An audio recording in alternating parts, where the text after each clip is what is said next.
Hello दोस्तों, Omkar institution में आपका स्वागत है। और आज का प्रमुख विषय है हमारा इंटेलेक्चुअल प्रॉपर्टी राइट्स, बौद्धिक संपदा अधिकार। यूनिट 6 का एमपीपीएससी का यह महत्वपूर्ण बिंदु है जिसको हम अच्छे से यहाँ पर चर्चा करेंगे, जिस पर बेहतर तरीके से।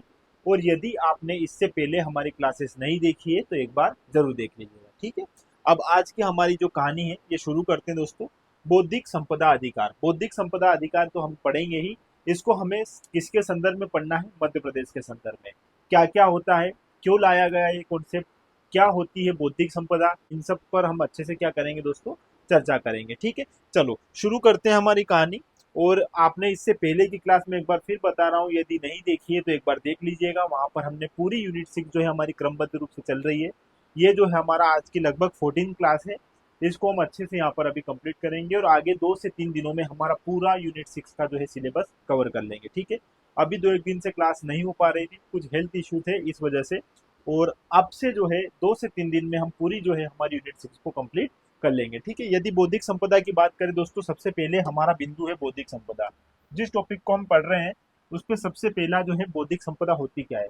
बौद्धिक संपदा मतलब दोस्तों, जो हमारे बुद्धि की उपज हो। उपज मतलब जिसको हम निर्मित कर रहे हैं, जिसको हम खोज रहे हैं, ठीक है। मान लो आपने अपने दिमाग लगाकर किसी चीज का जो है आपने मान लो कुछ ऐसा नया आविष्कार किया जो इससे पहले किसी ने नहीं किया था। अब आप उसको सुरक्षित रखने के लिए क्या करोगे?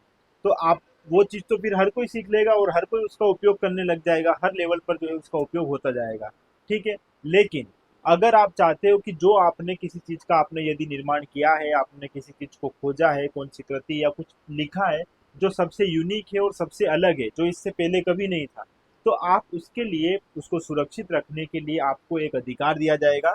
और वही अधिकार हमारा कहलाएगा बौद्धिक संपदा अधिकार। जो बुद्धि की संपदा की अगर मैं बात करूं तो बुद्धि की संपदा सबसे महत्वपूर्ण बिंदु है दोस्तों आज के हमारे इस जमाने में। अब है क्या, जो हमारी बुद्धि से हम जो काम करते हैं उसी की वैल्यू है, उसी की कद्र है। आप जानते हो, बुद्धि से, हमारे जो विचार से, इनसे हम बहुत सारे नए नए आविष्कार करते हैं, नई नई चीजें लाते हैं सामने, जो हमें क्या देती है, आर्थिक रूप से भी सहायता देती है। उसके साथ साथ दोस्तों हमें सांस्कृतिक रूप से भी उस चीज का हम महत्व समझते ही हैं। और इसके साथ साथ नैतिक रूप से भी हमें महत्व मिलता है। नैतिक रूप से देखा जाए तो जैसे हमें व्यवहार, यदि आप देखोगे, आप जहां भी जाओगे, यदि आपने किसी चीज का आविष्कार किया है तो आपको वहाँ बहुत अच्छे से प्रिटेंड किया जाएगा, आपके साथ सारी तरीके से सब लोग जो है बेहतर तरीके से रहेंगे, आपको महत्व देंगे, आपकी प्रतिष्ठा बढ़ेगी। ये आप जानते हो। तो इन सब चीजों की एक सुरक्षा भी तो होनी चाहिए। यदि आप इस प्रकार का कुछ विचित्र काम कर रहे हो तो इस विचित्र काम को सुरक्षित रखने का भी तो एक उत्तरदायित्व रहेगा। तो यहाँ पर बौद्धिक संपदा अधिकार यही है दोस्तों कि आपकी बुद्धि से निर्मित यदि आपने कुछ चीजें जो है जिनका आपने खोज किया है, उनके कुछ दायरे हैं जिनको मैं यहाँ पर आपको बताऊंगा, तो उन सबको सुरक्षित रखने का ही कार्यक्रम हमारा बौद्धिक संपदा अधिकार कहलाता है, ठीक है। इसके बहुत सारे आयाम है, हर एक आयाम को बेहतर तरीके से कंप्लीट करेंगे। और एग्जाम में किस प्रकार से प्रश्न बनेंगे, क्या क्या प्रश्न बनने की संभावना है, पिछली बार क्या क्या प्रश्न बने थे, वो सारे यहाँ पर अच्छे से देखेंगे, ठीक है। चलो देखो, बौद्धिक संपदा आज के दौर में बौद्धिक संपदा का अत्यधिक महत्व है, जिसमें किसी व्यक्ति या संस्था द्वारा रचित कोई कृति, या तो कुछ कृति हो सकती है, मतलब आपने कुछ लिखा हो, ठीक है, या फिर आपकी कोई खोज हो, या किसी कला को लेकर भी हो सकती है बौद्धिक संपदा, या कुछ नाम है, ये सारे जो है हमारी बौद्धिक संपदा के अंतर्गत शामिल किए जाते हैं। अब ये इनकी खोज और ये कला और ये सब कौन कर सकता है? या तो कोई व्यक्ति कर सकता है या कोई संस्था कर सकता है, ठीक है। तो यही जो है हमारी क्या कहलाती है, बौद्धिक संपदा कहलाती है दोस्तों। और यह इनोवेशन, नवाचार और रचनात्मकता को पोषित और प्रोत्साहित भी करती है। देखो, इनोवेशन और रचनात्मकता को प्रोत्साहित करेगी ही सही। यदि आपके पास वाले ने कुछ खोजा है और उसको फिर उसके लिए जो है बौद्धिक संपदा अधिकार के थ्रू उसको जो है उसकी सुरक्षा, जिस जिस चीज की उसने खोज की है उसको सुरक्षा मिल रही है। सुरक्षा के साथ साथ समाज में जिस व्यक्ति ने उसको खोजा है उसको प्रतिष्ठा मिल रही है। तो ऐसे में आपको भी जो है ये सब करने के लिए क्या मिलेगा दोस्तों, प्रोत्साहन मिलेगा। तो यहाँ पर ये बौद्धिक संपदा जो है, इसके जो तहत हमें क्या मिलता है दोस्तों, प्रोत्साहन भी मिलता है, ठीक है। ये इनोवेशन को क्या करता है, प्रोत्साहन करता है, जिससे समाज के सांस्कृतिक और आर्थिक विकास में भी योगदान मिलता है, ठीक है। चलो, बौद्धिक संपदा ज्ञान आधारित अर्थव्यवस्था का आधार है, ठीक है। आप जानते हो, ज्ञान होगा, बुद्धि होगी, तभी आप नए नए इन्वेंशन कर पाओगे। और बुद्धि नहीं रहेगी तो ऐसा कॉन्सेप्ट आपके मन में आएगा ही नहीं। तो यहाँ पर यही बात बोल रहा है ये कि बौद्धिक संपदा जो है यह ज्ञान आधारित अर्थव्यवस्था का आधार है, जो अर्थव्यवस्था के सभी क्षेत्रों में मौजूद है। ठीक है, तो ये कुछ बेसिक सी बातें हैं जो आपको पता होनी चाहिए थी, जो आपको पता भी है। ठीक है, चलो थोड़ा और आगे देखते हैं। यह बौद्धिक संपदा की सुरक्षा हेतु दिया गया कानूनी संरक्षण है। पहली बात तो क्या है दोस्तों, ये कानूनी संरक्षण है। यदि आपने किसी चीज की खोज की है तो आपको क्या दिया जाएगा, कानूनी संरक्षण प्रदान किया जाएगा। दूसरा यहाँ पर देखना दोस्तों, यह अधिकार कौन सा अधिकार है, निजी अधिकार है। आपसे सीधे सीधे प्रश्न पूछा जा सकता है कि बौद्धिक संपदा अधिकार किस प्रकार का अधिकार है, तो आपको पहले तो ये याद रखना, कानूनी रूप से यह अधिकार हमें देता है, दूसरा यह निजी अधिकार है। ठीक है, दोनों बात याद रखिएगा, इंपॉर्टेंट है। इस प्रकार से सामान्य प्रश्न भी पूछे जा सकते हैं। यह अधिकार व्यक्तियों और कानूनी कंपनियों को उनकी रचनात्मकता के संरक्षण हेतु निश्चित समय के लिए दिया जाता है। पहली बात आपने ये सारी देख ली कि यह निजी अधिकार है और यह कानूनी संरक्षण प्रदान करता है। दूसरी बात आप यहाँ पर यह भी देखिएगा कि यह एक निश्चित समय के लिए दिया जाता है, 20 साल, 50 साल, 30 साल, ऐसे इसका एक समय सीमा रहता है। उस समय सीमा तक जो है आपको किसी चीज या किसी खोज जो भी आपने करी है उसके लिए यह जो है कानूनी रूप से आपको संरक्षण प्रदान करेगा। ठीक है, एक समय सीमा तक, ये बात याद रखना।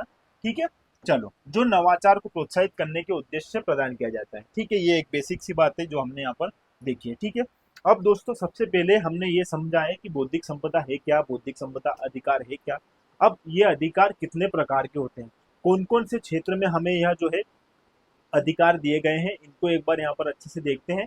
देखो, यदि बौद्धिक संपदा अधिकार की मैं बात करूं तो सबसे पहले आप यहाँ पर देखोगे पेटेंट, है ना। पेटेंट आपने कितनी बार सुना है कि यार उस व्यक्ति ने उस चीज का पेटेंट करवा लिया या उसने ये जो है अपने नाम कर दिया है, ये सारी चीजें अब उसी के अंतर्गत आती है, ये आपने सुना होगा। तो पेटेंट क्या होता है दोस्तों, जब कोई व्यक्ति किसी चीज का आविष्कार करता है तो जो आविष्कारक है उसको यह प्रदान किया जाएगा। जैसे उसने कुछ भी खोजा है जिसमें उसने कुछ नाम, कुछ कृति, खोज, ये सब हमने देख लिए हैं। इस प्रकार की किसी भी चीज का उसने क्या किया है, इन्वेंशन किया है, खोजा है, आविष्कार किया है, तो उस आविष्कारक को यह प्रदान किया जाता है पेटेंट। ठीक है, याद रखिएगा, पेटेंट जो है यह किसी आविष्कार के आविष्कारक को पेटेंट दर्ज की गई तिथि से आगामी 20 वर्षों के लिए प्रदान किए जाने वाला महत्वपूर्ण अधिकार है। पहली बात तो आप ये याद रखिएगा कि यह किसको दिया जाता है, जो किसी चीज का आविष्कार कर रहा है उस व्यक्ति को। ठीक है, अब उसने जिस चीज का आविष्कार किया है उसके लिए यह अधिकार दिया जाता है, और यह अधिकार कितने वर्षों तक दिया जाता है दोस्तों, मान्य रहेगा 20 वर्षों तक। ठीक है, ये बात यहाँ पर याद रखना। अब इसके लिए कुछ शर्तें भी है, ऐसा नहीं है कि आप किसी भी चीज को बोल दोगे कि हाँ ये मैंने खोजी है और अब मुझे इस पर पेटेंट करवाना है, ऐसा नहीं है दोस्तों। यदि कोई वस्तु सार्वजनिक हो गई है जिसकी आप बोल रहे हो कि ये मैंने खोजा है, या वो आपने कहीं किसी से कॉपी करके उठा लिया है और उसमें कुछ थोड़ा सा संशोधन करके आपने बता दिया है कि ये मैंने न्यू जो है ये इन्वेंशन किया है, तो ऐसा नहीं होगा। अगर वो वस्तु सार्वजनिक हो गई है तो आपका फिर उस पर पेटेंट करने का कोई भी अधिकार नहीं रहेगा। तो ऐसे कुछ शर्तें हैं, वो शर्तें में आप यहाँ पर एक बार देख लीजिएगा, इंपॉर्टेंट है। वह आविष्कारक व्यवहारिक प्रयोग के योग्य हो, ऐसे आविष्कार करने हैं जो वास्तव में ह्यूमन बींग जो है, जो मानव जीवन है, इसमें अच्छे से उपयोग किया जा सके। पहली बात ये, ठीक है। दूसरी बात, यहाँ पर पूरे विश्व में वह आविष्कारक सार्वजनिक ना हुआ हो। यदि वो सार्वजनिक हो गया है तो फिर उसमें पेटेंट कराने जैसी कुछ बात रहेगी नहीं। हर कोई उठा के ले आएगा कि यार मैंने खोजा है, मैंने खोजा है, तो ऐसा नहीं होता है। वो अगर सार्वजनिक हो गया है तो वो आप उस पर पेटेंट नहीं करवा पाओगे। दूसरा, व्यवहारिक प्रयोग में होना चाहिए। व्यवहारिक प्रयोग में मतलब हमारे यूज में भी आना चाहिए, या उसका एक अपना महत्व होना चाहिए। ठीक है, कुछ सेंसलेस चीजें अगर लेके आ गए और उन पर पेटेंट करवाने जाओगे तो ऐसा आपको कोई अधिकार नहीं दिया जाएगा। ठीक है।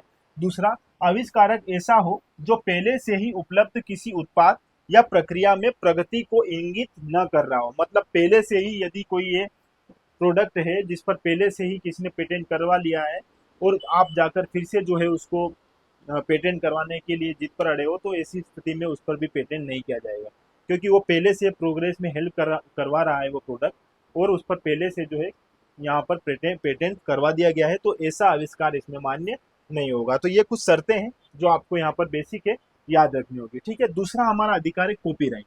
अब कॉपीराइट ये शब्द हम हर जगह देखते हैं दोस्तों, है ना। कॉपीराइट वाला आप हर जगह देखते हो कि यार इसने इस पे कॉपीराइट करवा रखा है।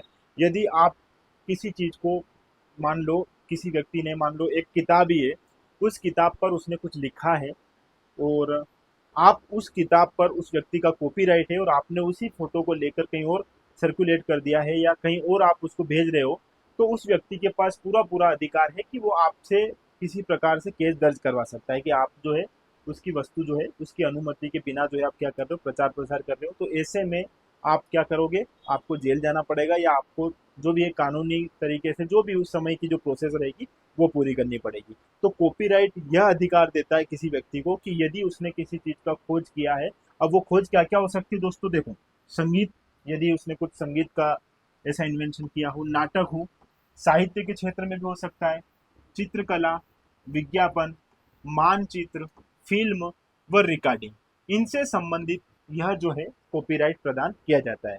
इन क्षेत्रों में यदि किसी व्यक्ति ने कॉपीराइट ले रखा है और यदि आप उसकी किसी भी कृति को आप अपने लिए यूज कर रहे हो बिना उसकी अनुमति के, तो वो आपको किसी भी प्रकार से कॉपीराइट के लिए केस दर्ज करवा सकता है। तो यह अधिकार इन क्षेत्रों में दिया जाता है, ये बात याद रखना। और यह जो है 50 वर्ष की अवधि के लिए प्रदान किया जाता है। देखो दोस्तों, इससे पहले हमने पेटेंट देखा था, पेटेंट 20 वर्ष के लिए था और कॉपीराइट जो है ये 50 वर्ष के लिए। इनके वर्ष जरूर याद रखना, वर्ष से प्रश्न पूछा जा सकता है। वर्ष वर्ष जो है ये याद रखिएगा, यहाँ से प्रश्न पूछा जा सकता है। फिर इसमें देखो इसके भी जो 2 प्रकार के अधिकार इसमें प्रदान किए जाते हैं कॉपीराइट में। देखो पहला है आर्थिक अधिकार। इसके अंतर्गत किसी व्यक्ति द्वारा दूसरे व्यक्ति की कृति का उपयोग करने पर वित्तीय दंड दिया जाता है। अभी मैंने थोड़ी देर पहले आपसे बोला था कि वो जो है कुछ भी उसके लिए जो भी प्रोसेस रहेगी वो आपको फिर वहां पर अच्छे से चुकानी पड़ेगी। तो यहाँ पर वित्तीय दंड का भी प्रावधान है। अगर आप किसी व्यक्ति की वस्तु उसकी अनुमति के बिना उपयोग कर रहे हो तो और उसने उस पर कॉपीराइट ले रखा है, तो ऐसी स्थिति में आपको आर्थिक दंड भी चुकाना पड़ सकता है। ये बात याद रखना, इसमें वित्तीय दंड का भी प्रावधान है। दूसरा एक बहुत अच्छी टर्म लिखी हुई है दोस्तों यहाँ पर, नैतिक अधिकार। मतलब ये जो कॉपीराइट वाला जो अधिकार है ये हमें नैतिक अधिकार भी इसमें शामिल दिखता है। दोस्तों नैतिक अधिकार क्या है पहले ये समझना। आपने मान लो नाटक, संगीत, साहित्य, चित्रकला, इन सब में बेहतर काम किया है, ठीक है। तो आपने बेहतर काम किया है तो आपकी जो है प्रतिष्ठा और सम्मान ये भी बराबर आपको मिलेगा। तो आपकी प्रतिष्ठा, आपकी सम्मान ये बराबर रहे, इसी बात का ध्यान रखा जाएगा इस नैतिक अधिकार में। कोई भी व्यक्ति आपको इन बातों को लेकर आपकी छवि खराब नहीं कर सकता। यदि वो ऐसा करेगा तो उस पर भी जो है कानूनी रूप से कुछ ना कुछ तो प्रक्रिया चलेगी, ठीक है। ये बात याद रखना कि यदि कोई व्यक्ति है जिसने इन सभी क्षेत्रों में कुछ बेहतर काम किया है तो आप उसकी रिस्पेक्ट को खराब नहीं कर सकते, आप उसको अपशब्द नहीं बोल सकते।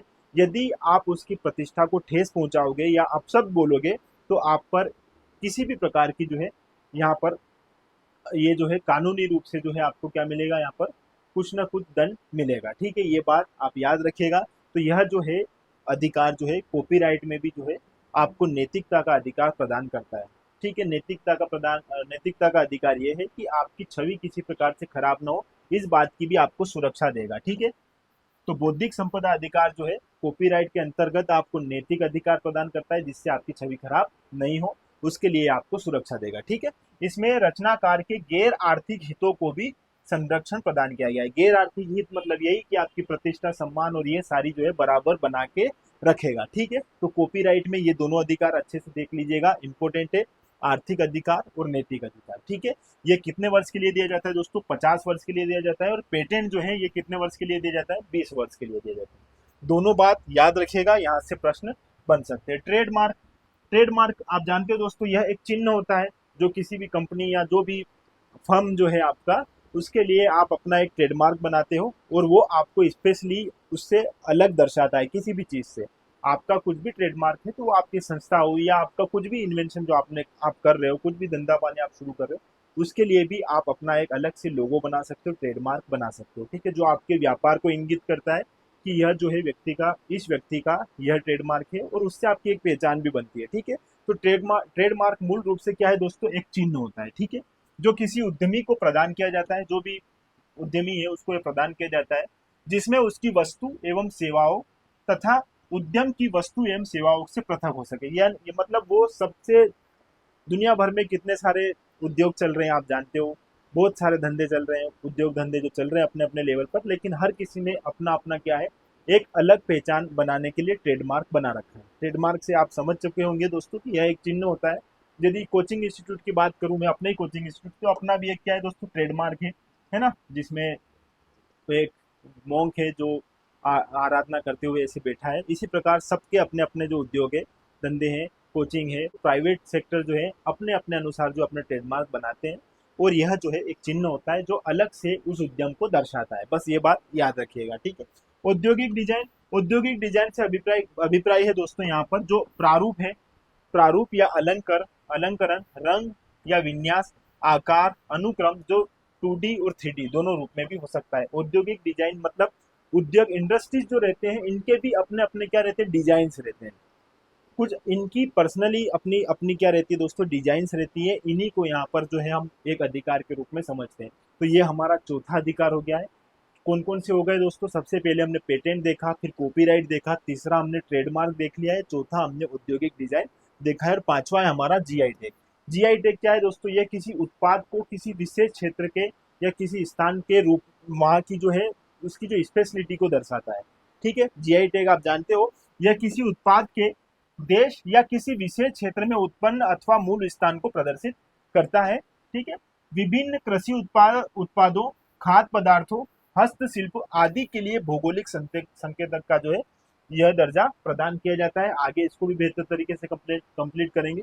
क्या है दोस्तों, जीआई टैग किसी विशेष क्षेत्र में यदि किसी चीज का अलग से स्पेशली जो है प्रोडक्शन हो रहा है तो उसको महत्व दिया जाए, और इसी बात को ध्यान में रखकर यह अधिकार दिया जाता है। तो यहाँ पर हमने कितने, 5 हमारे जो है अधिकार देख लिए हैं जो बौद्धिक संपदा अधिकार से संबंधित है। ठीक है, अब इनको और अच्छे से थोड़ा देख लेते हैं दोस्तों, ताकि सारी चीजें हमारे अच्छे से क्लियर हो जाए।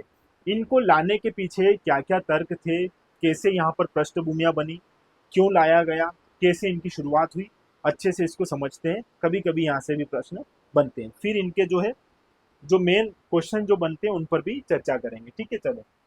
अंतरराष्ट्रीय स्तर पर बौद्धिक संपदा अधिकारों की पहल, अंतरराष्ट्रीय स्तर पर देख लेते हैं, फिर भारत में देखेंगे। ठीक है, चलो। बौद्धिक संपदा अधिकारों का विवरण मानव अधिकारों के सार्वजनिक घोषणा पत्र के अनुच्छेद 27 से मिलता है। जो मानव अधिकारों का घोषणा पत्र है उसी के अनुच्छेद 27 से संबंध रखता है बौद्धिक संपदा अधिकार भी।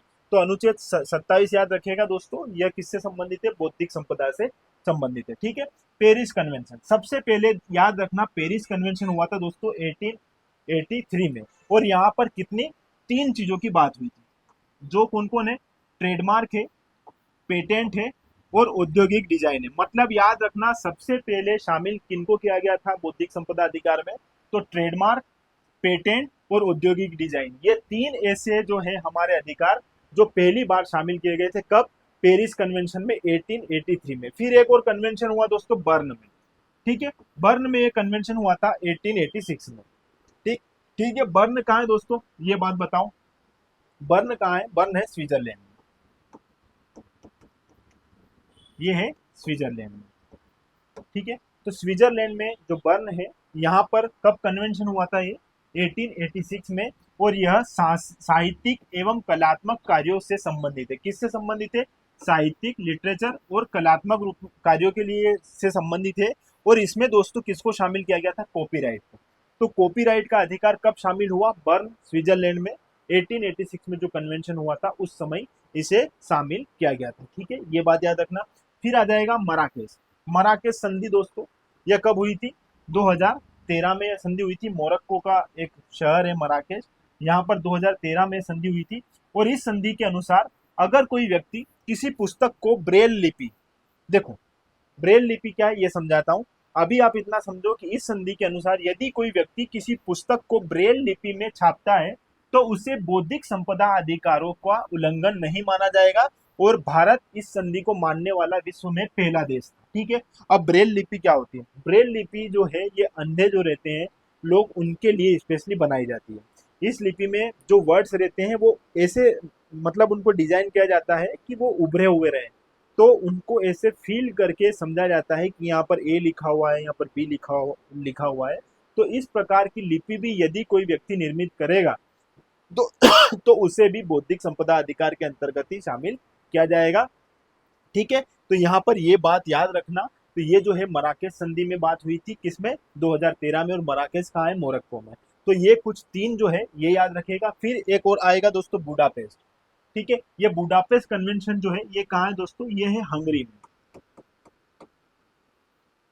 हंगरी में जो है बुडापेस्ट कन्वेंशन हुआ था, और 28 अप्रैल 1977 को यह जो है सम्मेलन हुआ था यहाँ पर, और 1980 में यह प्रभाव में आया। ठीक है, 1980 में यह प्रभाव में आया। अब इसमें क्या था दोस्तों, पेटेंट प्रक्रिया के प्रयोजन के लिए सूक्ष्म जीवों के जमाव की अंतरराष्ट्रीय मान्यता पर संधि की गई। किसके लिए, सूक्ष्म जीवों के जमाव की अंतरराष्ट्रीय मान्यता पर संधि हुई, और यह संधि विश्व बौद्धिक संगठन द्वारा प्रशासित है। ठीक है, ये बात याद रखना। दूसरा है सबसे इंपॉर्टेंट यहाँ पर ट्रिप्स समझौता। ट्रिप्स समझौता है दोस्तों, ये ट्रेड रिलेटेड एक्सपेक्ट्स रहते हैं इसमें इंटेलेक्चुअल प्रॉपर्टी राइट से संबंधित। तो यह जो समझौता है इसका पहले तो फुल फॉर्म याद रखिए, ट्रिप्स। ट्रिप्स का फुल फॉर्म याद रखिए, कब हुआ, देखो ट्रेड से रिलेटेड है ये, trade related aspects for intellectual property rights. ठीक है, देखो ये आया था कब, 1994 में। तो यह समझौता कब हुआ दोस्तों, 1994 में, और यह 1 जनवरी 1995 से क्या हो गया, लागू हो गया। अब ये ट्रेड्स है क्या, ट्रिप्स, इसको समझिएगा दोस्तों। ट्रिप्स है ये संचालित है किसके द्वारा, WTO द्वारा, वर्ल्ड ट्रेड ऑर्गेनाइजेशन जो है, विश्व व्यापार संगठन जो है, इसके द्वारा जो है इसको क्या है, संचालित किया जाता है। और ट्रिप्स जो है ये किससे संबंधित बात करेगा, व्यापार से संबंधित बात करेगा। और इसमें जो है यह लागू हुआ था 1995 में, 1 जनवरी 1995 को लागू हुआ था। यह समझौता जो है दोस्तों याद रखना 1994 में लाया था। ठीक है, और यह आज तक का बौद्धिक संपदा पर सबसे व्यापक और बहुपक्षीय समझौता है जो व्यापार से संबंधित है। ठीक है, अब इसमें जितने भी हमारे 5 जो अधिकार है वो यहाँ पर शामिल हो गए थे। देखो कौन कौन से, इसमें patent, copyright, trademark, GI tag और औद्योगिक डिजाइन, ये सारे इसमें शामिल थे। तो पांचों जो है हमारे यहाँ पर शामिल हो गए, पांचों बौद्धिक अधिकार। तो ये बात आप यहाँ पर याद रखना ट्रिप्स समझौते के संदर्भ में। ठीक है, चलो आगे एक बार हमारी और सारी चीजें देख लेते हैं दोस्तों। यहाँ पर है ये ऑर्गेनाइजेशन, विश्व बौद्धिक संपदा संगठन। देखो MPPSC की प्रकृति क्या है दोस्तों, बहुत सामान्य, बहुत सरल प्रश्न पूछती है। हम पूरा इंटेलेक्चुअल प्रॉपर्टी राइट्स देखकर चले जाएंगे, उनमें पेटेंट में कितने दर्ज हुए, हमारे पंजीकृत कितने हुए, कितनों ने आवेदन किया, सारे डेटा याद रख लेंगे। और वो हमसे पूछ लेगा कि विश्व बौद्धिक संपदा अधिकार का मुख्यालय कहाँ है, और हम जेनेवा की जगह न्यूयॉर्क भी लगा देंगे यदि हम अच्छे से नहीं पढ़ेंगे। तो इसलिए ये कुछ बेसिक सी छोटी छोटी बातें, इनको भी साथ में कवर करते हुए चलना। ठीक है, यहाँ पर देखते हैं इसकी स्थापना। तो 14 जुलाई 1967 में जो है इसकी स्थापना हुई, और यह कार्य कब से प्रारंभ किया इसने, 1970 से। मुख्यालय कहाँ है दोस्तों, जेनेवा। मुख्यालय इसका कहाँ है दोस्तों, जेनेवा स्विट्जरलैंड में, ये याद रखना।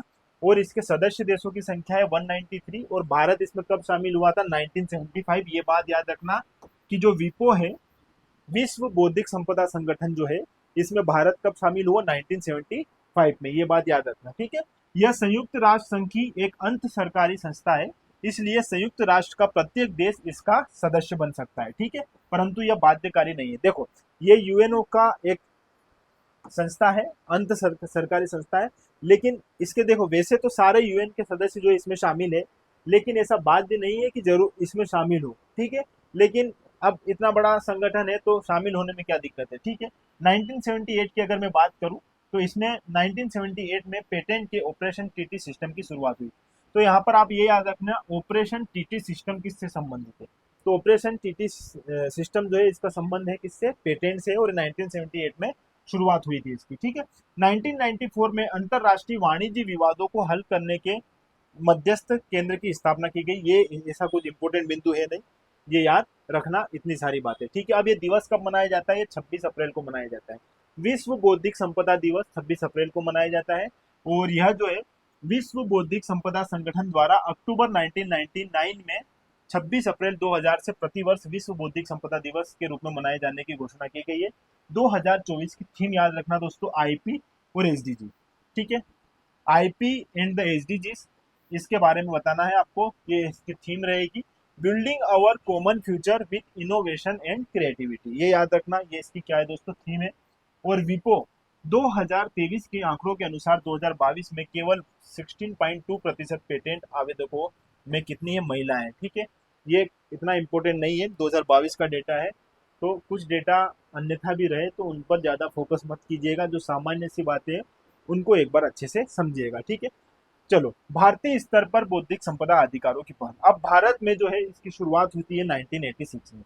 1986 में भारत में बौद्धिक संपदा अधिकारों से संबंधित पहला मामला सामने आया था। जिस व्यक्ति का नाम था जो इसको लेके आया था वो था अल्फ्रेड डे। ये नाम याद रखना, पहला व्यक्ति ही अल्फ्रेड डे जो हमारे यहाँ पर पेटेंट को लेकर जो है इसने प्रार्थना करी थी। कब?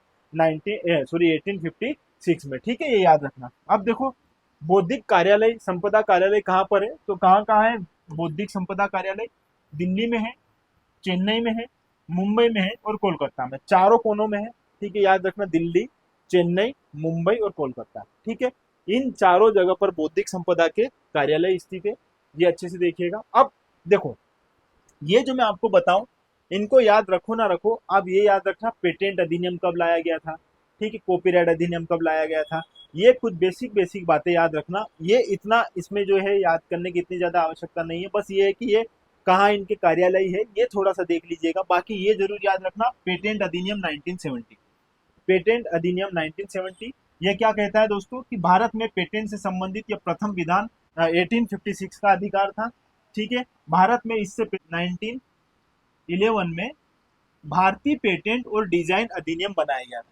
भारतीय पेटेंट और डिजाइन अधिनियम कब बनाया गया था? 1911 में, याद रखिएगा। भारतीय पेटेंट अधिनियम 1970 को 20 अप्रैल 1972 में लागू किया गया था, ठीक है। भारतीय पेटेंट अधिनियम जो 1970 है, ये याद रखना, ये वाली लाइन यहाँ पर सबसे ज्यादा इंपॉर्टेंट है कि जो पेटेंट अधिनियम आया था हमारा 1970 का, इसे 20 अप्रैल 1972 में लागू किया गया था। फिर इसमें संशोधन हुए 2002 और 2005 में, ये इतना इंपॉर्टेंट नहीं है।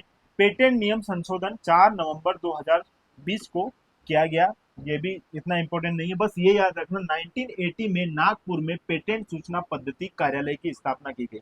देखो, ये सूचना पद्धति कार्यालय है, ठीक है, याद रखना। 1980 में नागपुर में पेटेंट सूचना पद्धति कार्यालय का क्या किया गया?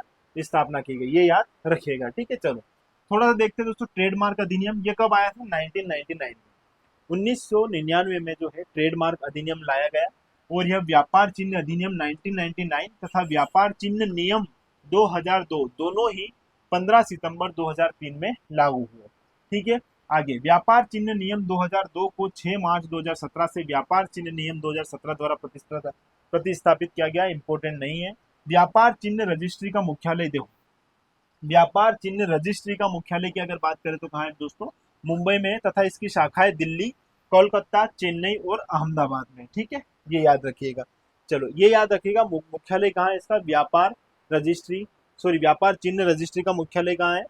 मुंबई में, ठीक है, ये याद रखिएगा। डिजाइन अधिनियम कब लाया गया था दोस्तों? 2000, ये बिंदु आप जरूर याद रखना। देखो, डिजाइन अधिनियम 2000, फिर ट्रेडमार्क अधिनियम 1999, फिर आप यहाँ पर देखना पेटेंट अधिनियम 1970। ये कुछ इंपोर्टेंट बिंदु है जो आपको सीधे सीधे याद रखने होंगे, ठीक है। यह औद्योगिक, चलो, ये किसकी बात करता है? कॉपीराइट अधिनियम 1957 जो जनवरी 1958 में लागू हुआ था। इसको 1983, 1984, 1992, 1994, 1999, 2012 में संशोधित किया गया। ये सारी चीजें इसीलिए मैंने आपसे बोला था, इन पर इतना फोकस मत कीजिएगा। ऊपर जो अधिनियम की डेट है ये याद रखना, कब आया था? 1957, ठीक है। चलो, भारत में कॉपीराइट कार्यालय की स्थापना 1958 में कॉपीराइट अधिनियम 1957 की धारा 91 के तहत की गई। इसका वर्तमान में कार्यालय नई दिल्ली में। आपको केवल ये याद रखना है कि कॉपीराइट अधिनियम का वर्तमान में कार्यालय कहाँ है दोस्तों? नई दिल्ली में, ठीक है, ये याद रखना। आगे, कॉपीराइट अधिनियम 2013 में संशोधित किया गया, इंपोर्टेंट नहीं है। और ये सारी बातें जो है आपको अन्यथा लगेगी, इनमें ज्यादा परेशान मत होइएगा। जीआई टैग अधिनियम जो है कब आया है दोस्तों? जीआई टैग वाला जो है अधिनियम 1999 में आया था और 2003 में ये लागू हुआ, और इसका रजिस्ट्री कार्यालय कहाँ है? चेन्नई में, ठीक है, ये भी याद रखना, इसका रजिस्ट्री कार्यालय कहाँ है? चेन्नई में, ठीक है। अब थोड़ा सा एक यहाँ पर ये नीति आई है दोस्तों, ये नीति है, अधिकार नहीं है, तो यहाँ पर याद रखना, राष्ट्रीय बौद्धिक संपदा अधिकार नीति ये कब आई थी? 2016 में, ये इंपॉर्टेंट है, इस बात को थोड़ा सा अच्छे से देख लीजिएगा। Intellectual property rights imported goods rule 2007, ठीक है, और इसके अनुसार जो है यह नीति लाई गई थी 2016 में, ठीक है। चलो, भारत सरकार द्वारा 12 मई 2016 को इसे स्वीकृति प्रदान की गई, और इसका उद्देश्य क्या क्या है दोस्तों? भारत में बौद्धिक संपदा का संरक्षण और प्रोत्साहन करना, वही बात कर रहा है ये भी। यह नीति दोहा विकास एजेंडा और ट्रिप्स समझौते के प्रति भारत की प्रतिबद्धता को दर्शाता है। दो चीज आपके सामने नहीं आ रही है। देखो, एक है दोस्तों यह नीति जो है दोहा विकास एजेंडा, और एक आ रही है ट्रिप्स समझौता। ट्रिप्स समझौता हमने देख लिया है, दोहा विकास एजेंडा थोड़ा सा देखिएगा दोस्तों। दोहा विकास एजेंडा जो है यह है क्या, यह मूल रूप से डब्ल्यूटीओ का मतलब विश्व व्यापार संगठन का एक क्या है, वार्ता मंच है। ठीक है, वार्ता के लिए जो है यह एजेंडा शुरू किया गया था, जो डब्ल्यूटीओ द्वारा शुरू हुआ था। ठीक है, अब ये शुरू हुआ था कब दोस्तों, वर्ष 2001 में। ये बात भी आप याद रखिएगा। और इसका उद्देश्य क्या था कि जो व्यापार में बाधाएं निर्मित होती है, व्यापार करने में जो भी बाधाएं निर्मित होती है, इन बाधाओं को समाप्त करना और सुगम और सरलता से व्यापार किया जा सके, इसके लिए कार्य करना। तो ये जो है दोहा विकास एजेंडा, आपसे सीधा सीधा पूछा जा सकता है किससे संबंधित है। तो दोहा विकास एजेंडा जो है दोस्तों यह व्यापार से संबंधित है। ठीक है, डब्ल्यूटीओ द्वारा जो है इसको एक मंच प्रदान किया गया है, जिसके माध्यम से किस पर बात करेंगे, व्यापार की जो बाधाएं होती है व्यापार करने में, उन पर चर्चा करते हैं, उनको किस प्रकार कम किया जा सके इसके लिए काम करते हैं। 2001 में यह शुरू हुआ था, ये बात आपको पता है। ट्रिप्स समझौता हमने देख लिया दोस्तों, 19 कब शुरू हुआ था ट्रिप्स समझौता, 1994 में इसे लागू कर दिया था। ठीक है, याद रखना, ट्रिप्स समझौता भी हमने देख लिया है। ठीक है, अच्छा इसका आदर्श वाक्य देखो क्या है इस नीति का। 2016 में जो यह राष्ट्रीय बौद्धिक संपदा अधिकार की नीति आई थी, इसका जो है आदर्श वाक्य क्या है दोस्तों, रचनात्मक भारत अभिनव भारत। तो रचनात्मक भारत अभिनव भारत इसका क्या है, आदर्श वाक्य है। ये अच्छे से आप देख लीजिएगा। ठीक है, औद्योगिक नीति और संवर्धन विभाग ये कुछ बात बता रहा है, आप देखिएगा। भारत में बौद्धिक संपदा अधिकारों को विनियमित करने हेतु नोडल एजेंसी के रूप में काम करता है। तो यह कौन सा विभाग जो है जो बौद्धिक संपदा अधिकारों को विनियमित करने हेतु नोडल एजेंसी के रूप में कार्य कर रहा है, तो वो है दोस्तों कौन सा, औद्योगिक एवं वाणिज्य मंत्रालय। ठीक है, और विभाग कौन सा है, औद्योगिक नीति और संवर्धन विभाग। इंपोर्टेंट है, देख लीजिएगा। राष्ट्रीय बौद्धिक संपदा जागरूकता मिशन, ये आया था 2001 में, जागरूक करने के उद्देश्य से इसको शुरू किया गया था बौद्धिक संपदा हेतु। यह 8 दिसंबर 2021 को इसकी शुरुआत हुई, और इसका लक्ष्य था दोस्तों 10 लाख छात्रों को बौद्धिक संपदा में जागरूकता और बुनियादी प्रशिक्षण देने का लक्ष्य। ठीक है, और 15 अगस्त 2022 को निर्धारित समय सीमा से पहले इसने अपना लक्ष्य प्राप्त कर लिया था। आपको केवल ये याद रखना है कि राष्ट्रीय बौद्धिक संपदा जागरूकता मिशन कब लाया गया। तो राष्ट्रीय बौद्धिक संपदा जागरूकता मिशन कब लाया गया दोस्तों, 2021 में। और यह नीति कब लाई गई थी, यह नीति याद रखना, राष्ट्रीय बौद्धिक संपदा अधिकार नीति, यह नीति आई थी 2016 में। दोनों बिंदु इंपोर्टेंट है, ट्रिप्स समझौता भी इंपोर्टेंट है, ये भी याद रखना दोस्तों, यहाँ से भी प्रश्न पूछा जा सकता है। आप कुछ कार्यक्रम है जो हम यहाँ पर देख लेते हैं, है ना। चलो, कुछ छूट तो नहीं रहा है। चलो, ये है कपिला कलाम कार्यक्रम। कपिला कलाम कार्यक्रम जो है ये शिक्षा मंत्रालय द्वारा शुरू किया गया था वर्ष 2020 में, और इसका उद्देश्य था पेटेंट के प्रति जागरूकता हेतु बौद्धिक संपदा साक्षरता एवं जागरूकता शिक्षा अभियान। ठीक है, ये इसका लक्ष्य था, किससे संबंधित, किसको, पेटेंट से संबंधित जागरूकता फैलाने के लिए। ठीक है, और यहाँ पर 15 से 23 अक्टूबर तक दोस्तों, 15 से 23 अक्टूबर तक जो है बौद्धिक संपदा, एक सेकेंड, ये थोड़ा सा डिस्टर्ब हो रहा है, इसको शांति प्रदान करनी पड़ेगी। देखो, 15 से 23 अक्टूबर तक बौद्धिक संपदा साक्षरता सप्ताह मनाने का निर्णय लिया गया है। ठीक है, याद रखना, सप्ताह जो है बौद्धिक संपदा साक्षरता सप्ताह 15 से 23 अक्टूबर के मध्य मनाने का जो है निर्णय लिया गया था। नवाचार संस्थान परिषद, इनोवेशन इंस्टीट्यूट काउंसिल जो है 2018 में इसकी स्थापना हुई थी, और यह किसके अंतर्गत, शिक्षा मंत्रालय के अंतर्गत, केंद्रीय शिक्षा मंत्रालय द्वारा जो इसको स्थापित किया गया था। ठीक है, बौद्धिक संपदा अधिकार प्रबंधन समूह जो है यह कार्य क्या करता है, यह समूह बौद्धिक संपदा अधिकारों के विभिन्न रूपों जैसे पेटेंट, ट्रेडमार्क, डिजाइन, कॉपीराइट आदि से नव प्रवर्तकों को उनके नवाचारों की रक्षा करने में मदद करता है। ठीक है, यही बात कर रहा है। राष्ट्रीय बौद्धिक संपदा महोत्सव, इसका जो है आयोजन 1 से 31 जुलाई 2023 को आयोजित किया गया है। अब मैं जो आपको बात बता रहा हूं दोस्तों, इसको बेहतर तरीके से याद रख लीजिएगा, ये आपकी एग्जाम में यहाँ से प्रश्न बन सकते हैं, इसमें कुछ भी छूटे नहीं। यह जो है महत्वपूर्ण बिंदु है करंट का भी, और इसका आपको यहाँ पर थोड़ा सा नॉलेज होना चाहिए। ठीक है, वैश्विक नवाचार सूचकांक है ना, इंडेक्स से प्रश्न पूछे जाते हैं। यदि आप अभी भी आपने नहीं देखे हैं, जो इंडेक्स जारी किए जाते हैं विभिन्न बड़े बड़े संस्थानों द्वारा अंतरराष्ट्रीय स्तर पर, उनको एक बार देख लीजिए। आपकी एग्जाम में वहां से प्रश्न पूछा जाता है। जैसे बुक बनी में भारत का स्थान कौन सा है, यहाँ पर इनोवेशन, वैश्विक इनोवेशन सूचकांक में भारत का स्थान क्या है ना। प्रेस में हम कौन से स्थान पर है, पासपोर्ट में हम कौन से स्थान पर है ना, पर्यावरण में हम कौन से स्थान पर है। ये सीधे सीधे प्रश्न बनते हैं। इन प्रश्नों को एक बार देख लीजिएगा। जो इंडेक्स किसी भी करंट अफेयर्स में आपको या किसी करंट अफेयर्स की बुक में भी आप देखोगे, इंडेक्स डले रहते हैं कौन से पहले नंबर पर देश है और भारत का उसमें कौन सा स्थान है। ठीक है, तो ये विभिन्न सूचकांक जो है आप एक बार जरूर देखिएगा, यहाँ से प्रश्न बनते हैं। और यह जो बिंदु है वैश्विक नवाचार सूचकांक 2024, ये हमारे इस क्लास का महत्वपूर्ण बिंदु है और हमारे इस टॉपिक का भी। यहाँ से प्रश्न बनने की पूरी पूरी संभावना है। देखिएगा, देखो इसे जारी कौन करता है, तो वैश्विक बौद्धिक संपदा संगठन जो इसको जारी करता है। प्रथम स्थान किसका है दोस्तों, स्विट्जरलैंड का है। दूसरा स्थान स्वीडन का है। तीसरा यूएसए का है। आप इतना याद रखे ना रखे, भारत का जरूर याद रखना कि भारत 133 देशों में 39वें स्थान पर आया है। यह रिपोर्ट 2024 की है। यदि 2023 की बात करोगे तो भारत का स्थान क्या था दोस्तों, 40। वहां पर 132 देश थे जिसमें भारत को 40वें स्थान पर देखा गया था, और यहाँ 133 देश है जिसमें भारत 39वें स्थान पर आया है। ये 2024 की रिपोर्ट है।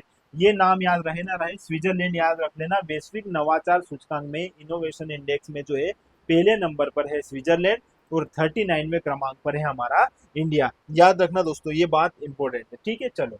भारत में बौद्धिक संपदा के अधिकारों के संदर्भ में मध्य प्रदेश की स्थिति, ये हमारा महत्वपूर्ण बिंदु है। यहाँ पर देखना दोस्तों, भारत में 2022-23 में बौद्धिक संपदा अधिकारों हेतु कुल आवेदन 6,01,798 हुए थे। ठीक है, 601798। तथा 2021-22 में इनकी संख्या कितनी थी दोस्तों, 568049, जिसमें 5.94% की क्या हुई है, वृद्धि हुई है। ठीक है, अब ये डेटा आपको 2022-23 का मिलेगा और कुछ डेटा आपको यहाँ पर 2023-24 का मिलेगा। वो सारी बातें मैं आपको बता दूंगा, इसलिए परेशान मत होना। जो प्रश्न बनने की संभावना होगी हम उन पर बात करेंगे, अन्यथा डेटा आपको याद करने की आवश्यकता नहीं है। ठीक है, ये आ गए हमारे आज के इस महत्वपूर्ण बिंदु के मेन जो टॉपिक्स के जो सिलेबस के अनुसार जो बिंदु है उस पर। ठीक है, चलो देख लेते हैं इनको एक बार अच्छे से यहाँ पर। चलो दोस्तों, पेटेंट की बात करते हैं। अब हमें ये सारे याद करने की कोई आवश्यकता नहीं है, ये भी याद करने की आवश्यकता नहीं, क्योंकि हमारे पास इसका 2023 और 24 का डेटा है। तो पेटेंट की अगर बात करेंगे तो कितने पेटेंट का जो है हमारे यहाँ पर आवेदन हुआ है, तो यहाँ पर देखो दोस्तों, 1,03,057, 103057, ये याद रखना, इतने पेटेंट है। और डिजाइन जो है कितने आवेदन हुए हैं डिजाइन के लिए, तो डिजाइन के लिए जो आवेदन हुए दोस्तों ये हुए 30672, ये याद रखना। ये हमारे 2023-24 के।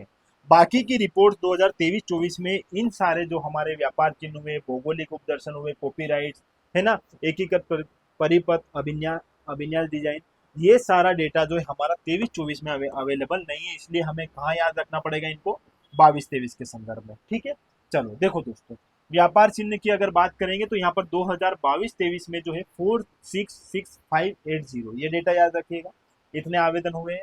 भौगोलिक उपदर्शन जीआई टैग में कितने आवेदन हुए हैं दोस्तों, 211।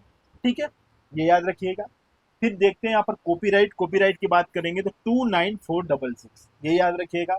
फिर यहाँ पर अर्धचालक एकीकृत परिपथ अभिन्यास डिजाइन, ये है 23, ये 2022-23 के अनुसार है। ठीक है, तो यहाँ पर कुल कितने हो गए, 601789। ठीक है, इनको काउंट नहीं किया गया है, ये 2022-23 के। इन दोनों को ऐड करके आप देख लीजिएगा कितने यहाँ पर कुल जो है, कभी नहीं पूछेगा, आप केवल ये याद रखना पेटेंट में कितने आवेदन हुए हैं, डिजाइन में कितने आवेदन हुए। ठीक है, ये 2023-24 का डेटा है। ठीक है, तो देखो दोस्तों, आर्थिक सर्वेक्षण 2023-24 के अनुसार पेटेंट कितने हुए हैं, 103057। ठीक है, यहाँ पर हमने देखा है, ये रहा 103057। ये बौद्धिक संपदा आवेदन दाखिल करने में 5 वर्ष जो है, ये भारत के संदर्भ में हम यहाँ पर देख रहे हैं दोस्तों। टोटल यहाँ पर आप देखोगे कितने हो रहे हैं, टोटल यहाँ पर देखोगे पेटेंट तो 103057, ये याद रखना 2023-24 के अनुसार। ठीक है, और आवेदन दाखिल करने वाले शीर्ष राज्य और केंद्र शासित प्रदेश की यदि मैं यहाँ पर बात करूं तो यह जो है डेटा 2022-23 का, इसलिए आप इसको भी लेकर परेशान नहीं होएगा। तो पहले नंबर पर तमिलनाडु है, 7686 यहाँ पर आवेदन हुए हैं। ठीक है, और भारत में इसका स्थान पहले नंबर पर है। दूसरे नंबर पर महाराष्ट्र, 5626 और तीसरे नंबर पर 5564 के साथ उत्तर प्रदेश है। जो पेटेंट के आवेदन की संख्या यहाँ पर हम देख रहे हैं और इन्हीं के आधार पर इनको हम रैंक दे रहे हैं। ठीक है, तो ये जो है पूरे पेटेंट की अगर अगर मैं बात करूंगा 10, 30, 57, ये याद रखना, ये कुल जो है हमारा 2023-24 के संदर्भ में। और ये स्टेट वाइज जो हम देख रहे हैं, ये डेटा हमें जो मिला है ये 2022-23 का डेटा है। ठीक है, तो इसमें पहले नंबर पर तमिलनाडु, दूसरे नंबर पर महाराष्ट्र और तीसरे नंबर पर उत्तर प्रदेश है। इनकी संख्या याद करने की आपको आवश्यकता नहीं रहेगी। अब थोड़ा सा मध्य प्रदेश में देख लेते हैं। मध्य प्रदेश की स्थिति देखेंगे दोस्तों, तो मध्य प्रदेश में यहाँ पर कितने आवेदन हुए हैं और भारत में स्थान कौन सा है। तो देखो 2021-22 का, 20-21 का दिया है, 21-22 का दिया है, 22-23 का, ये सब याद रखना नहीं है। हमें 2022-23 का याद रखना है कि पेटेंट में हमारे मध्य प्रदेश में कितने आवेदन हुए। पेटेंट को ध्यान में रखकर देखेंगे तो 646 और भारत में मध्य प्रदेश का स्थान क्या है, 14 क्रमांक का। ठीक है, ये 2022-23 का डेटा है। इसी प्रकार हम डिजाइन में जब आएंगे दोस्तों, तो डिजाइन का देखेंगे तो डिजाइन देखो 2022-23 में ये है, लेकिन ये 22-23 के डेटा को हम यहाँ पर मैच करेंगे। आवेदन की जो संख्या है ये डेटा हमें मिल चुका है 2023-24 के आर्थिक सर्वेक्षण में। इसलिए हम आर्थिक सर्वेक्षण 2023-24 के अनुसार यदि डिजाइन की संख्या देखेंगे, कितनी पंजीकृत संख्या है डिजाइन में, तो यहाँ पर 30672, ये याद रखना पंजीकृत संख्या है। ठीक है, और आवेदन संख्या कितनी दोस्तों, तो आवेदन संख्या है 22698। ये है हमारा 2023-24 के आर्थिक सर्वेक्षण के अनुसार। यदि इनका हम स्टेट वाइज देखेंगे तो ये डेटा हमारे पास कौन सा है, 2022-23 का है। तो आप इसको देखिएगा, यहाँ पर महाराष्ट्र पहले नंबर पर है। ठीक है, किसमें महाराष्ट्र पहले नंबर पर है, आप ये देखिएगा, महाराष्ट्र पहले नंबर पर किसमें दोस्तों, डिजाइन में। ठीक है, और गुजरात सेकेंड नंबर पर है, तमिलनाडु तीसरे नंबर पर। ये डेटा आपको इतना ज्यादा याद रखने की आवश्यकता नहीं है, याद रखना ही है तो हमारे मध्य प्रदेश का रखना है जो ये है। ठीक है, यदि हम 2022-23 का डेटा देखेंगे कि इनमें आवेदनों की संख्या कितनी है, तो 441 है। पहले किताब में 414 था, सुधार लीजिएगा दोस्तों, इसको करेक्ट कर दिया है, 441 हो गया है ये। और पंजीकृत संख्या जो है दोस्तों ये 325 है, ये भी याद रखना। और देश में मध्य प्रदेश का स्थान क्या है, 11 है। और हमारे टॉपिक का यही तो है बिंदु कि जो है इंटेलेक्चुअल प्रॉपर्टी राइट्स में मध्य प्रदेश की स्थिति क्या है। तो हमें मध्य प्रदेश का ये डेटा याद रखना है, सारे स्टेट्स की याद रखने की जरूरत नहीं है। 2022-23 का जो लेटेस्ट डेटा है इस पर हम बात करेंगे। ठीक है, व्यापार चिन्ह की अगर बात करें दोस्तों 22-23 में, तो यहाँ पर व्यापार चिन्हों के लिए जो है ट्रेडमार्क के लिए कितने आवेदन की संख्या हुई है, आवेदनों की संख्या कितनी है, 4,66,580, 466,580। और पंजीकृत कितने हुए, रजिस्टर्ड कितने हुए दोस्तों, 231,977।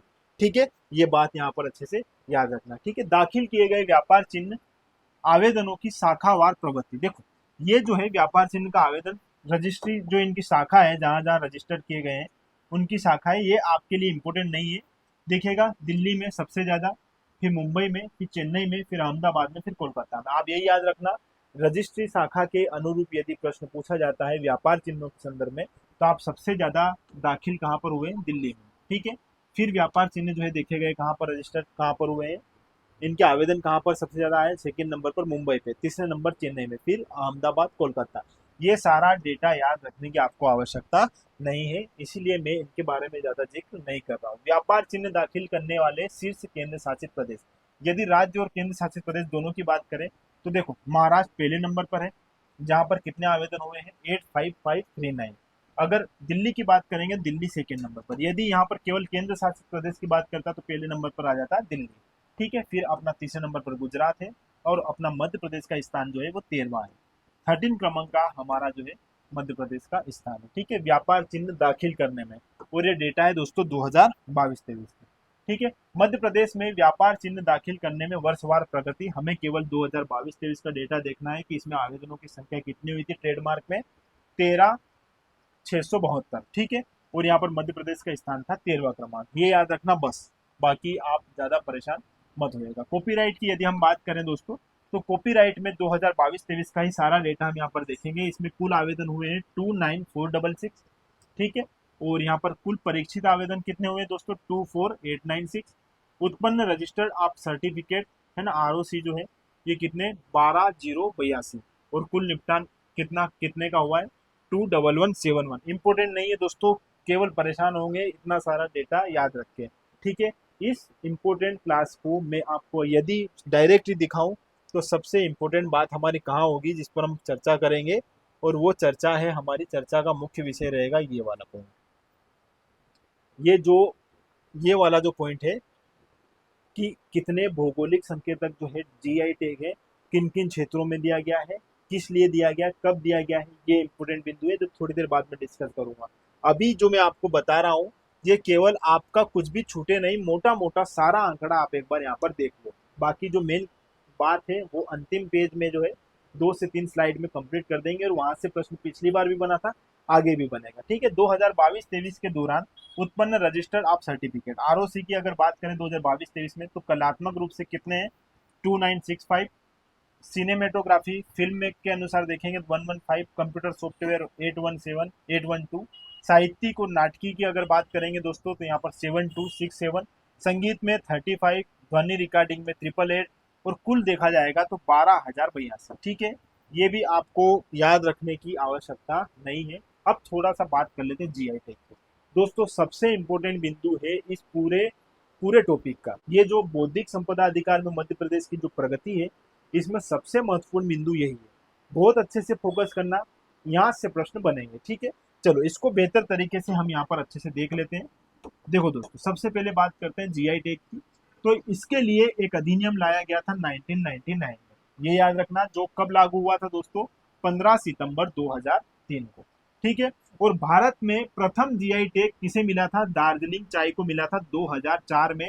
ये अच्छे से आप याद रख लीजिएगा कि भारत में प्रथम जीआई टैग दार्जिलिंग चाय को मिला है, और वो कब मिला है, 2004 में। सबसे महत्वपूर्ण बिंदु है, ये याद रखना। भारत में कुल भौगोलिक संकेतक या जो जीआई टैग है, इसके लिए आवेदन कितने हुए दोस्तों, 1072। ये मार्च 2023 तक का डेटा है। कितना, 1072। ये क्या है दोस्तों, आवेदन है। अब पंजीकृत कितने हुए हैं, तो पंजीकृत आप यहाँ पर देखोगे तो 31 मार्च 2023 तक 475 थे, जो अभी बढ़कर दिसंबर 2024, लेटेस्ट डेटा बता रहा हूँ दोस्तों, अभी हाल ही में, मतलब इसको ज्यादा टाइम नहीं हुआ है, दिसंबर 2024 में यह जो है पंजीकृत संख्या कितनी हो गई है भारत में, 643। ठीक है, तो भारत में कुल पंजीकृत जीआई टैग की संख्या जो है कितनी है, 643। ये रट लीजिएगा, ये प्रश्न यहाँ से बन सकता है। ये दिसंबर 2024 तक का डेटा मैं आपको बता रहा हूँ, 643। अब यहाँ पर 2022-23 में तो हमने देखा है 211 जो है आवेदन संख्या है मध्य प्रदेश में, भारत में, और पंजीकृत संख्या कितनी दोस्तों, 55 है। ठीक है, 31 मार्च 2023 तक शीर्ष भौगोलिक संकेतक वाले राज्य, 31 मार्च 2023 तक देखेंगे। देखो ये जो डेटा है दोस्तों, ये जो डेटा है 643, ये एक केवल ऑफिशियल एक उनकी जो जानकारी थी उसमें प्राप्त हुआ है। इसमें और जो राज्य वाइज पूरी लिस्ट है वो नहीं आई जीआई टैग की, इसलिए हमें इतना टोटल पता है कि भारत में अब कुल कितने पंजीकृत हो गए हैं हमारे जीआई टैग, 643, जो कब तक है, दिसंबर 2024 तक है। लेकिन इसमें यह नहीं बताया है कि जिले वाइज इनकी कितनी संख्या है। ठीक है, तो यहाँ पर यदि हम इनके राज्य वाइज इनकी संख्या कितनी, यदि हम राज्य वाइज देखेंगे तो ये डेटा हमारा 31 मार्च 2023 तक के अनुसार हम देखेंगे, जिसमें कुल जीआई टैगों की संख्या तमिलनाडु में है सर्वाधिक, जो 55 है, और यहाँ पर पहला जो है भारत में यह पहले स्थान पर है। ठीक है, भारत में इसका स्थान पहले नंबर पर है तमिलनाडु का जीआई टैग में, फिर उत्तर प्रदेश 45 के साथ सेकेंड नंबर पर है, और फिर कर्नाटक 44 जीआई टैग के साथ तीसरे नंबर पर है। चलो अब इसको अच्छे से देख लेते दोस्तों, यही है महत्वपूर्ण बिंदु। तो यहाँ पर किसी प्रकार से आपको डाउट ना रहे, अच्छे से कंप्लीट करना है इसको। देखो मध्य प्रदेश में कुल 21 भौगोलिक संकेतक है। पहली बात तो आप ये याद रखना, मध्य प्रदेश में कितने टोटल इनकी संख्या जीआई टैग्स की, दो कितने, 21। ठीक है, जिसके अनुसार मध्य प्रदेश भारत में कौन से स्थान पर है दोस्तों, 7वें स्थान पर। जीआई टैग के मामले में मध्य प्रदेश कौन से नंबर पर है, 7वें नंबर पर है। ठीक है, ये याद रखिएगा। और कुल संख्या कितनी दोस्तों मध्य प्रदेश में इनकी, जीआई टैग्स कितने हैं मध्य प्रदेश में, 21। अब ये 21 हम देखते हैं, इनके वर्षवार याद रखना दोस्तों, यहाँ से वर्ष से संबंधित प्रश्न बनते हैं। देखो चंदेरी साड़ियाँ, पिछली बार प्रश्न में एक मैच द कॉलम करके पूछा गया था, जिसमें चंदेरी साड़ी का भी जिक्र था, जो कहाँ से संबंध रखते दोस्तों, अशोकनगर से। और इसे कब जीआई टैग दिया गया था, इसे 2005-6 में। तो हमारा पहला जीआई टैग किसे दिया गया है दोस्तों, चंदेरी साड़ी को दिया गया है 2005-6 में। और यह कहाँ से संबंध रखते हैं चंदेरी साड़ी, अशोकनगर से। एक बात ये याद रखना। दूसरा 2008-9 में, 2008-9 में 3 प्रोडक्ट जो है इनको यहाँ पर क्या दिया गया था दोस्तों, जीआई टैग। ठीक है, और ये 3 प्रोडक्ट कौन कौन से और कहाँ कहाँ से ये देखिएगा। चमड़े के खिलौने कहाँ से संबंध रखते दोस्तों, इंदौर से। ठीक है, बाघ प्रिंट, धार, कितनी बार ये प्रश्न पूछा गया है। धातु शिल्प या बेल मेटल की अगर बात करेंगे तो ये है दतिया टीकमगढ़। ये सारे याद है, दतिया टीकमगढ़ को एक बार अच्छे से देखना। धातु शिल्प या बेल मेटल के लिए इसको जीआई टैग दिया गया था 2008-9 में। तो 2008-9 में हमारे यहाँ कितने प्रोडक्ट जो है जिनको जीआई टैग दिया गया था, 3। ठीक है, ये याद रखना। 2012-13 में फिर जो है एक और साड़ी जिसका नाम है महेश्वरी साड़ी। ठीक है, तो महेश्वरी साड़ी जो है यह खरगोन से संबंध रखती है। 2012-13 में इसे जीआई टैग दिया गया था, ये याद रखना। तो ये 2012-13 में है। और जो पहली साड़ी जो थी यह हमारी चंदेरी साड़ी थी, अशोकनगर से संबंध रखती है, इसे 2005-6 में जीआई टैग दिया गया था। ठीक है, आगे 2014-15 में 2 जगह जो है जिनको क्या दिया गया, जीआई टैग दिया गया। एक है रतलामी सेव, यह प्रोडक्ट हमारा रतलाम से संबंध रखता है। और नागपुरी संतरा, यह मध्य प्रदेश और महाराष्ट्र को संयुक्त रूप से जो है जीआई टैग प्रदान किया गया था नागपुरी संतरा के लिए 2014-15 में। ठीक है, तो 2014-15 में भी हमारे 2 प्रोडक्ट यहाँ पर हो गए। अब सीधा 2018-19 में आते हैं। ये कड़कनाथ मुर्गा है, इसको आपने पढ़ रखा है दोस्तों। ठीक है, तो यहाँ पर इसे कब दिया गया, 2018-19 में। कहाँ से संबंध है इसका, झाबुआ से। ठीक है, ये बात याद रखना। फिर 2020-21 की बात करेंगे दोस्तों, तो चिन्नौर चावल, पिछली बार एग्जाम में ये प्रश्न पूछा गया है। चिन्नौर चावल का संबंध कहाँ से दोस्तों, बालाघाट से। ठीक है, बालाघाट में चिन्नौर चावल पाया जाता है और इसे 2020 में जीआई टैग दिया गया था। 2021-22 में एक और साड़ी है, सॉरी एक पान है दोस्तों, महोबा देवसारी पान। तो महोबा देवसारी पान जो है यह मध्य प्रदेश और उत्तर प्रदेश को संयुक्त रूप से दिया गया जीआई टैग है, जो 2021-22 में प्रदान किया गया था। 2023 में कितने प्रोडक्ट है दोस्तों, 5 इधर है और 4 इधर, मतलब 9 प्रोडक्ट जो है जिनको सबसे ज्यादा किस वर्ष में मध्य प्रदेश में जीआई टैग दिया गया है, तो 2023 में। कितने प्रोडक्ट में, 9। ठीक है, कौन कौन से ये उत्पाद है, देखो मुरैना गजक, मुरैना से संबंधित है। गोंडी चित्रकला, डिंडोरी, ग्वालियर कालीन, ग्वालियर, सरबती गेहूं, सीहोर और विदिशा। ठीक है, ये याद रखना, सरबती गेहूं जो है यह सीहोर और विदिशा से संबंधित है। सुंदरजा आम, रीवा, पत्थर शिल्प जबलपुर, लोह शिल्प डिंडोरी, वारा सिवनी साड़ी बालाघाट और बाल्टिक प्रिंट जो है यह उज्जैन से। देखो यहाँ पर कितने दोस्तों, 9 प्रोडक्ट को दिया गया था 2023 में। एक और आपको यहाँ पर साड़ी मिल रही है दोस्तों, कौन सी साड़ी, वारा सिवनी की साड़ी। ये कहाँ से संबंध रखती है, बालाघाट से। तो मतलब 3 साड़ियाँ जो है हमारे यहाँ पर जिनको जीआई टैग दिया गया है। पहली चंदेरी साड़ी 2005-6 में, फिर महेश्वरी साड़ी 2012-13 में, और 2023 में मिला था किसे, वारा सिवनी साड़ी जो बालाघाट से संबंध रखती है। तो ये बात भी आप यहाँ पर याद रखना। 3 ऐसे प्रोडक्ट जो साड़ी से संबंधित है जिन्हें हमारे यहाँ पर जो है जीआई टैग प्रदान किया गया है। ठीक है, अब 2024 में 2 प्रोडक्ट और याद रखिएगा। 20वें क्रमांक का है रियावन लहसुन जो रतलाम से संबंधित है, और कठिया गेहूं जो है विशेषतः बुंदेलखंड क्षेत्र में यह पाया जाता है। तो बुंदेलखंड क्षेत्र में है तो यह उत्तर प्रदेश में भी और मध्य प्रदेश में भी, दोनों जगह जो है ये देखा जाता है कठिया गेहूं, और इसे जो है 2024 में जीआई टैग प्रदान किया गया है। तो यहाँ पर सारे जो है हमने हमारे जीआई टैग भी देख लिए, जिनकी संख्या कितनी दोस्तों, 21। ठीक है, देखो प्रश्न यहाँ से पिछली बार भी बने हैं, इस बार भी पूरी बनने की संभावना रहेगी। ये करेंट का मुद्दा भी रहता है और इसको आपको अच्छे से देखना भी पड़ेगा। तो दोस्तों आज की हमारी इस क्लास में हमने सारे आयाम जो है इंटेलेक्चुअल प्रॉपर्टी राइट्स के देख लिए हैं। और यदि आपने हमारी इससे पहले की क्लासेस नहीं देखी है तो एक बार देख लीजिएगा। हम समग्रता के साथ जो है यूनिट 6 को कंप्लीट कर रहे हैं। आपने आगे की क्लास नहीं देखी है तो एक बार प्लीज जरूर देखिएगा, ताकि आपकी यूनिट 6 यहाँ पर बेहतर तरीके से कंप्लीट हो जाए, जिसमें हमने दिसंबर 2024 तक के डेटा को संकलित किया है। ठीक है, तो ये बात याद रखिएगा।